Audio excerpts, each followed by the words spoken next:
everyone, and welcome to my Unit 3 review presentation. I have chosen the topic Walter Damrosch and music appreciation because this theme kind of follows in suit with my previous two presentations on music education for all. Let's start by getting to know Walter Damrosch a little better. Ladies and gentlemen, I have just had one of the most exciting mornings of my life. I've just spent half an hour in the general laboratories of the General Electric Company, and they gave me a complete reproduction of a concert which I conducted in New York last Saturday evening at the broadcasting rooms of the National Broadcasting Company, together with all my explanatory comments on the music.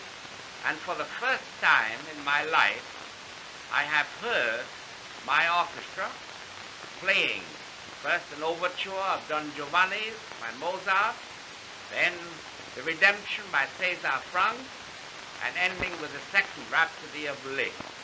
And all I can tell you is that I was delighted with the playing of my orchestra. I will say nothing about the excellence of the conductor.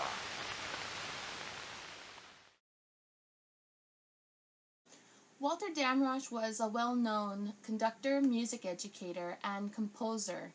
He was born January 30th, 1862 and died December 22nd, 1950. He was born in Breslau, Germany and studied piano and conducting there. Upon immigrating to the United States in 1871, his father became the conductor for the Metropolitan Opera. In 1884 and 1885, Walter was able to be assistant conductor with his father for the Metropolitan Opera, and in 1885 he surprisingly made his premiere with the opera because his father got sick, and when his father eventually died, Walter stayed on as their conductor until 1891. In addition, he directed the Oratorio Society and New York Symphony Society until 1928, and he received his honorary Doctor of Music degree during that time from Columbia University. In 1887, Damrosch made a trip to Frankfurt, Germany, where he was studying conducting under Hans von Berlo. On that trip, he met Andrew Carnegie, and he later convinced him to build Carnegie Hall as a rehearsal and performance venue for the New York Symphony and Oratorio Societies in which he directed. The grand opening was on May 5th, 1891, and Damrosch, who had just finished the American premiere of Tchaikovsky's Fourth Symphony in February of 1890, invited the Russian maestro to New York in honor of the hall's opening, and this actually was one of the final performances for Tchaikovsky before his death.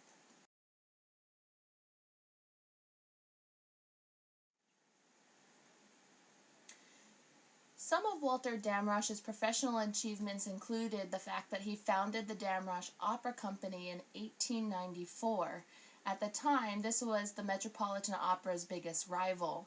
He also commissioned George Gershwin's Piano Concerto in F, which was performed in 1925, and through this partnership he was able to conduct Gershwin's premiere of An American in Paris in 1928. He also served as musical consultant to NBC and produced the Musical Appreciation Hour from 1928 to 1942 in the height of radio programming. Now we're going to take some time to dive in a little deeper to music appreciation. With the development of new technology, a new aspect of music education came into play, and this was through listening to music, also known as music appreciation. This primarily happened during the time through three developments. The first was the piano player, which came into play in the 1890s, and this allowed professional performances when a professional was not available to play them. Next was the phonograph, which was invented in 1877 in the United States by Thomas Edison. However, because it was so costly, many wealthy families had them, and they did not become popular in the United States until 1919 in the schools. Finally was the radio, which was around for quite some time but became popular in the United States for its programs in the 1920s. It wasn't until 1913 that Beethoven's Fifth Symphony became the first recording of a complete symphony produced for the phonograph or gramophone. Many music educators of the time also credited significant increases in musical knowledge to listening to musical recordings. However, the phonograph didn't come without any drawbacks. A couple of these were short recording times allotted, and the quality of the recordings left more to be desired. As we look at the phonograph in music education, there are two people that stand out in this movement. The first was Frances Clark, and she was a respected music teacher in the United States. She produced the first educational recording series, and it happened to be geared towards children. Percy Scholes was an English musician and author, and he drew comparisons among music, art, architecture, drama, and other art forms. And he also promoted incorporation of music across the curriculum, which is something that we are very familiar with even today. One example given was using the studying of folk music to help understand foreign cultures. The radio had previously been used more for communication, but the first orchestral music program was broadcasted in 1917.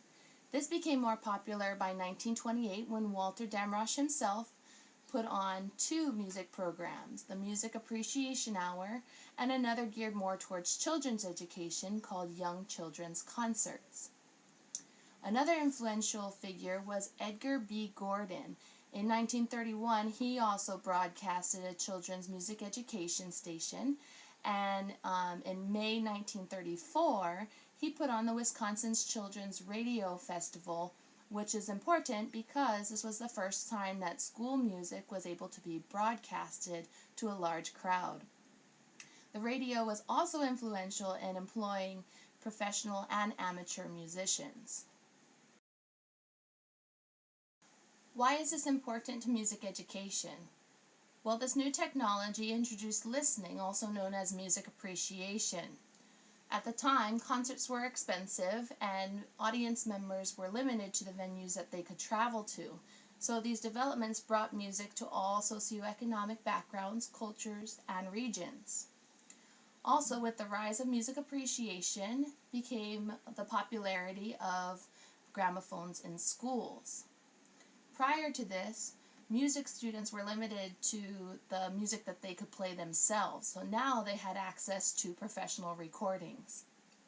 Music educators began promoting listening, and with these developments, listening along with singing became a core part of music education, whereas it was only singing prior. Let's review. Walter Damrosch was a famous conductor, composer, and music educator. He broadcasted the Music Appreciation Hour on the radio, and this program set the stage for other programs like Edgar B. Gordon's. This led to broadcasted music and performances by school children, professionals, and amateurs. Music appreciation, also known as listening, was promoted by the piano player, phonograph, and the radio. And these developments brought music to all, regardless of culture, region, or socioeconomic background. With the development of music appreciation, this led music educators to consider both listening and singing as a core part of music education.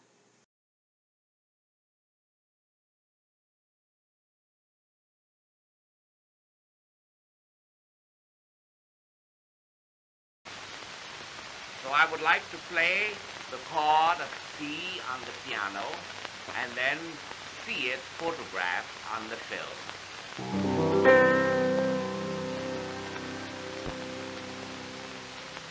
Now that was the Do. Now let us take the chord of Re.